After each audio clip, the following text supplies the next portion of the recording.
It was an open secret that the Beatles used drugs throughout their career and beyond. Yep, they started with speed, and then they kind of graduated to harder stuff. And some of that experimentation helped them be creative, or at least that's what they claimed. Right. And we should be clear. We're not encouraging drug use on this show. Some of the story we're going to tell is, humorous, but some of it is really, really sad. It's so complex. And frankly, the popular story usually just stops at LSD made the colors bright or pot made them funny. But if you really want to understand the band's trajectory... How they got from point A to point B. Exactly. How they went from 3-minute pop songs to these, avant-garde soundscapes.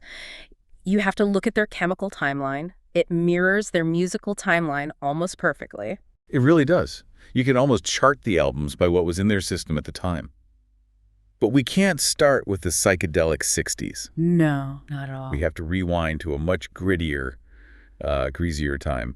We need to go to Hamburg, Germany, 1960. Ah, the leather jacket era, before the suits, before any of the fame. Exactly. Now, a lot of people picture the early Beatles as these clean-cut boys, but Hamburg was, it was the Reeperbahn. Paint that picture for us, because this wasn't a holiday. It was the absolute deep end. I mean, the Reeperbahn was a red light district run by gangsters. It was full of sailors, prostitutes, criminals. It was loud. It was violent. And these were just kids from Liverpool. Teenagers. And they're expected to perform. And I don't mean like a tight 45-minute set. No, the contracts were brutal. We're talking 8 hours a night, 7 days a week. Just think about the physics of that for a second. Try doing anything with that kind of intensity for 8 hours straight, every single night. You just can't do that on adrenaline alone. It's biologically impossible. You'd collapse. So the environment provided a solution. Enter Prellies. Preludin. Right. Now, technically, in 1960, these were marketed as diet pills, phenmetrazine, an appetite suppressant. But that's a very polite way of saying it was pharmaceutical-grade amphetamine. It was speed. And it wasn't hard to get, from what I understand. Easier to get than aspirin.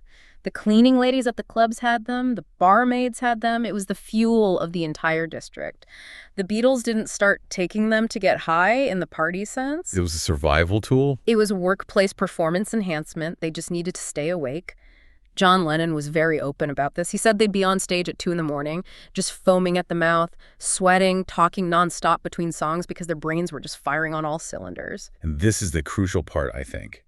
That frantic, aggressive, almost punk rock energy of the early Beatles.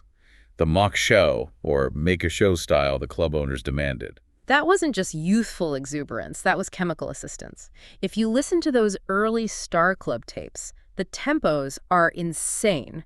They're playing faster than they should be able to. That Prelly energy is what forged them into a powerhouse live band. They were chemically locked in. So they ride this speed-fueled rocket all the way to superstardom. Beatlemania hits, they conquer America, but then the energy shifts. They go from the, shaking headband to the thinking band. And that pivot has a specific date and a location. August 28th, 1964, the Delmonico Hotel in New York City. A meeting of the minds. The Beatles meet Bob Dylan. And this is just fascinating because you have the kings of pop meeting the king of folk, and Dylan, assuming these guys are already part of the whole scene, decides to offer them a joint. He brings out the marijuana. And he is genuinely shocked when they hesitate. See, the Dylan had been analyzing their lyrics. He was convinced they were already writing drug songs. Wait, on what songs? On I Want to Hold Your Hand. I Want to Hold Your Hand. That is maybe the most innocent song in their entire catalog. Not if you mishear it. You know the bridge, I can't hide, I can't hide, I can't hide. Sure, it's iconic. Dylan thought they were singing, I get high, I get high, I get high. No way. That's brilliant. He thought they were sneaking subversive messages onto the radio. He gave them way too much credit for that at the time. But once that was cleared up, he decided to, corrupt them. He lit up. And this gives us one of the funniest moments in rock history, and it involves Ringo. I love this story. Ringo, always taking one for the team. So Dylan passes the joint to Ringo. Now, the etiquette, is puff, puff, pass, you share. But Ringo didn't know the rules. He thought it was like a cigarette. So what'd he do? He took it, walked to the corner of the room, and smoked the entire thing by himself. He bogarted the first ever Beatle joint. Obliterated it. And then he just dissolved into a fit of giggles. He said, the ceiling is coming down on me. And the others just looked at him and were like, well, we want some of that. It sounds like a college story, but the impact was actually profound. Because up to that night, they were Scotch and Coke guys. Right, and alcohol makes you loud, maybe a bit aggressive. Marijuana is the opposite. It makes you introspective, it makes you focus on the tiny details, it makes things weird. And the music turns almost immediately. Overnight, you stop getting songs about holding hands and you start getting Nowhere Man. The textures change, the acoustic guitars come out, they just start hearing music differently. And you see in the movie Help. Oh, Help is a document of a band that is completely stoned. There are action scenes where they're supposed to be running for their lives, but their faces are just glazed over. They look confused. John later admitted they were smoking marijuana for breakfast during that shoot. So pot opens the door to introspection. But then we hit 1965, and the story takes a sharp, much darker turn. We have to talk about the wicked dentist. This is a really dark moment, and it's important to say this wasn't a choice they made. This was a violation. It sounds like an urban legend, doesn't it? A dentist spiking the Beatles' coffee with LSD. It does, but it's 100% true. They were at a dinner party in London. John, George, and their wives. The host, a dentist, secretly put LSD in their coffee. And he didn't tell them until after they'd finished their cups and were trying to leave. That is terrifying. To be dosed with something that powerful without your consent, especially when nobody really knew what it was. It was chaos. John said they were kidnapped. They tried to drive home, but the city started melting around them. He said he felt like he was in love with an elevator button. He thought his house was a submarine. Wow. Now, John and George, they were the seekers.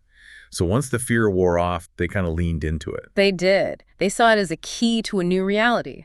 But Paul was different. Paul was the holdout. He was the sensible one. You have to remember Paul was the control freak of the band, and I mean that in a good way. He got things done. But LSD is all about the loss of control. That terrified him. And this created the first real chemical split in the band, didn't it?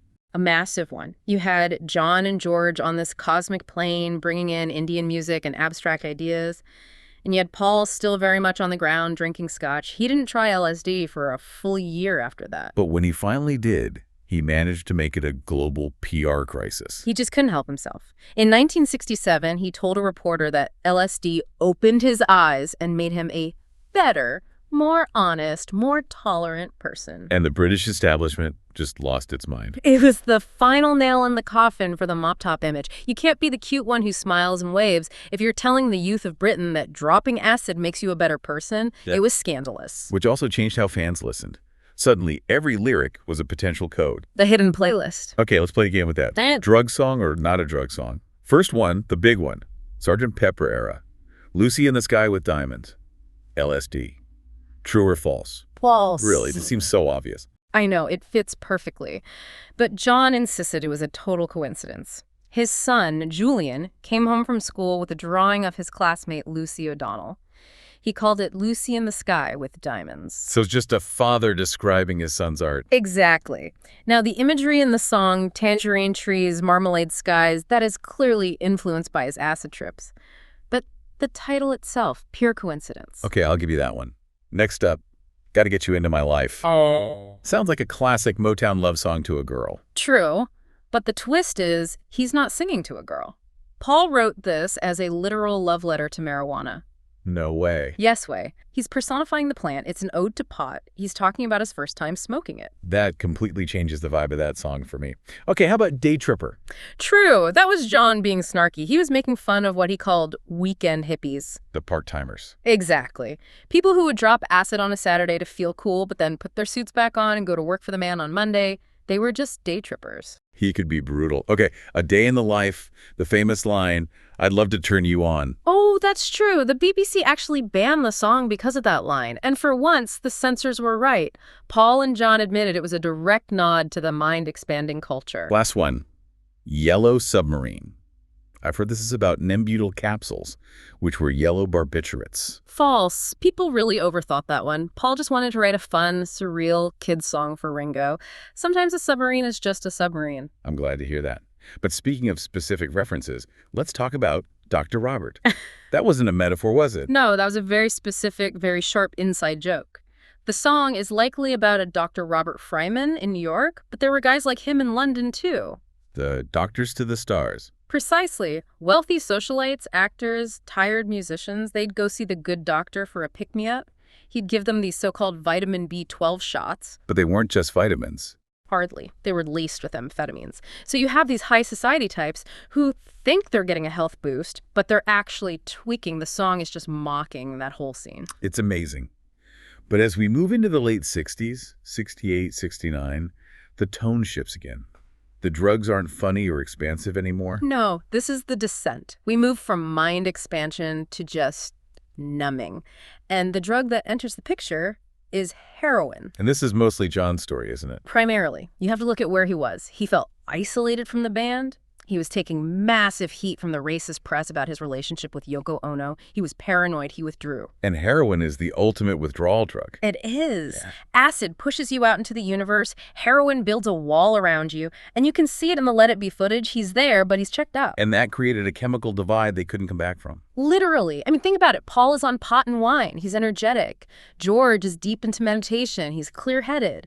And John is on heroin. You can't bridge that creative gap. So Paul becoming bossy was partly out of necessity. He had to be. Someone had to steer the ship because the co-captain was nodding off, and you hear that pain in John's solo song, Cold Turkey. It's a visceral, screaming documentation of him and Yoko trying to kick heroin. It's light years away from I Want to Hold Your Hand. It shows the dark side. But even after the breakup, the stories didn't stop. We have to jump to 1980. Paul McCartney in Tokyo. Oh, the Tokyo incident. This is one of those what were you thinking moments. Set the scene. Paul is flying into Japan for a massive Wings tour. He knows Japan has incredibly strict laws. Zero tolerance, and yet he lands, opens his suitcase for customs, and right there, sitting on top of his clothes, is nearly half a pound of marijuana. Half a pound. That is not a personal stash. It's a supply chain. It was enough to get him charged with smuggling. So overnight, he goes from Paul McCartney, a global superstar, to inmate number 22. The cute beetle in the clink. Total humiliation. He spent 9 days in a Japanese detention center, scrubbing floors, eating seaweed soup. He could have gotten 7 years. Wow. And what did he say when he got out? He walked out to the press and quipped, "I haven't had a smoke for 9 days, so that's a record for me since I was 20. Unbelievable. He just couldn't help himself. He really couldn't. It just shows how normalized it all was for him. So looking back at all of this, the speed, the pot, the acid, the heroin, what's the verdict? Was there a favorite drug for the Beatles? If you look at longevity, it was marijuana. That was the constant companion. It was the social glue that kept them laughing for a long time. But I think their true favorite drug, the one they were actually addicted to, was the studio. The work. The work. The chemicals were just tools. Speed was a tool to stay awake. Pot was a tool to lower inhibitions. Acid was a tool to change how they heard sound. So the drugs knocked down the doors. Exactly. They kicked down the doors of perception. But once those doors were down, the drugs didn't write a day in the life. The talent did that. That's a great point. The drugs might have been the key, but the music is what walked through the door. And the music is what sustained them. Long after the highs wore off, the songs are what's left. Well, thanks for joining us today. Whenever you feel like knowing more about the Beatles, visit us at BeaglesRewind.com. It's the Beatles, all day, every day, 8 days a week. We'll do it again tomorrow, right? Absolutely. See you then. Until next time. When you listen, Your mind conducts its own symphony.